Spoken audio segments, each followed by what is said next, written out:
Yeah, so you just dismantle it in exactly the same way as you put it back together, just in the reverse, obviously. So obviously you can't get the blade out till you took the dispenser head off. Always have a rag there because you'll always get a bit coming out. Pull this out now.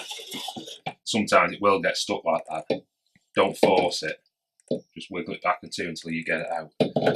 Then you get some spray in there and get that cleaned out. So what we're going to do now is clean the parts up. We've got the kit here that's supplied by Carpigiani with all the relevant cleaning brushes in. A little picker for getting the seals out and whatnot. They're all the parts we took off the machine. Exactly. I'll strip them down. You wash them just like you would your Pot soda, basically. It's got a bit of water. Little bit of fairy liquid, little bit of warm water. Clean them. Parts will go to the side to dry. You get a little picker, which is for taking the O-rings out. Different brushes. Thank you. Thank you. We'll start with the blade.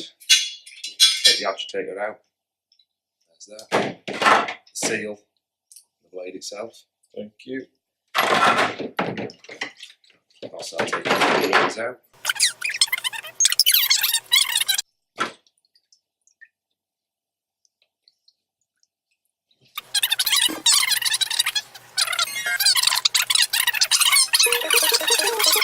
Alright. We're ready to go back up. Relube. Ready to go back on the machine. Happy days.